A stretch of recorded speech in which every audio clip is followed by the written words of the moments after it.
ನೀವೇನಾಗಬೇಕು? ದೇವರು. ಯಾರನ್ನ ದೇವರು ಅಂತ ಹೇಳ್ತೇವೆ ನಾವು? ಯಾರು ಬೇಡೋದಿಲ್ವೋ, ಯಾರು ನೀಡ್ತಾರೋ, ಕೊಡುಗೈಯಾಗಿ ದಾನ ಮಾಡ್ತಾರೋ, ದೇವರು ಏನನ್ನಾದರೂ ಬೇಡಿದಾರ ಇದುವರೆಗೆ? ಹಾಗೆ ಪ್ರತಿಯೊಬ್ಬರು ದೇವರಾಗಬೇಕು, ಶ್ರಮಜೀವಿಗಳಾಗಬೇಕು, ಆರೋಗ್ಯವಂತರಾಗಬೇಕು. 40 ವರ್ಷದವರೆಗೂ ಏನನ್ನ ಪಾಲಿಸಿದೆ? ಹೆಚ್ಚು ದುಡಿಯಬೇಕು, ಕಡಿಮೆ ತಿನ್ನಬೇಕು. ಏನು ಮಾಡಬೇಕು? ಹೆಚ್ಚು ಶ್ರಮ ವಹಿಸಬೇಕು, ದುಡಿಯೋದು ಹೆಚ್ಚಾಗಬೇಕು, ತಿನ್ನೋದು ಕಡಿಮೆಯಾಗಬೇಕು. ಕಡಿಮೆ ತಿಂದಷ್ಟು ಆರೋಗ್ಯದಾಯಕ. ಎರಡನೇದು, ಹೆಚ್ಚು ನಗಬೇಕು, ಕಡಿಮೆ ಅಳಬೇಕು. ಹೆಚ್ಚು ಪ್ರೀತಿಸಬೇಕು, ಕಡಿಮೆ ದ್ವೇಷಿಸಬೇಕು.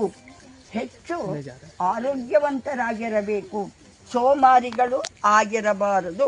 ಶ್ರಮ ಜೀವನಕ್ಕೆ ಹೆಚ್ಚು ಮಹತ್ವ ಕೊಡಬೇಕು, ಸೋಮಾರಿತನವನ್ನು ಬಿಡಬೇಕು. ಈ ಎಲ್ಲ ಅಂಶಗಳನ್ನು 90 ವರ್ಷದವರೆಗೆ ಪಾಲಿಸ್ತಾ ಬಂದೆ. ಅದರ ಗುಟ್ಟು ಇದು, ನನ್ನ ಆಯಸ್ಸಿನ ಗುಟ್ಟು.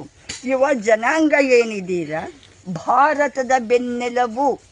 ನಿಮ್ಮನ್ನು ಅವಲಂಬಿಸಿದೆ ನಮ್ಮ ಭಾರತದ ಅವನತಿ ಉನ್ನತಿ ನಿಮ್ಮ ಕೈಯಲ್ಲಿದೆ.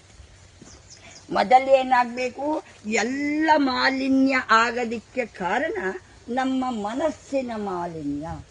ನಮ್ಮ ಮನಸ್ಸು ಹಸನಾಗಬೇಕು, ಎಲ್ಲವೂ ಸರಿ ಹೋಗುತ್ತೆ.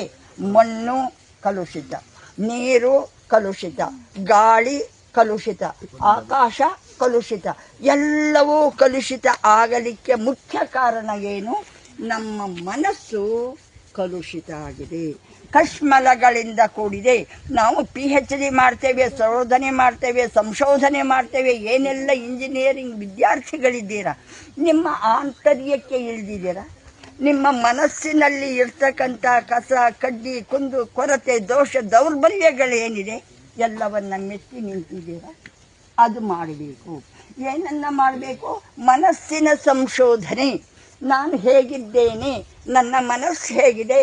ಮಂದಿರದಲ್ಲಿ ಅಲ್ಲ ದೇವರಿರೋದು, ಎಲ್ಲರ ಮನಸ್ಸಿನಲ್ಲಿ, ಸಕಲ ಜೀವರಾಶಿಗಳಲ್ಲಿ ದೇವರಿದ್ದಾನೆ, ನಮ್ಮ ಮನಸ್ಸಿನಲ್ಲಿ ದೇವರಿದ್ದಾನೆ.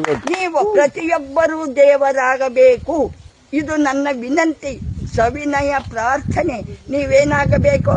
ದೇವರು. ಯಾರನ್ನ ದೇವರು ಅಂತ ಹೇಳ್ತೇವೆ ನಾವು? ಯಾರು ಬೇಡೋದಿಲ್ವೋ, ಯಾರು ನೀಡ್ತಾರೋ, ಕೊಡುಗೈಯಾಗಿ ದಾನ ಮಾಡ್ತಾರೋ, ದೇವರು ಏನನ್ನಾದರೂ ಬೇಡಿದಾರ ಇದುವರೆಗೆ?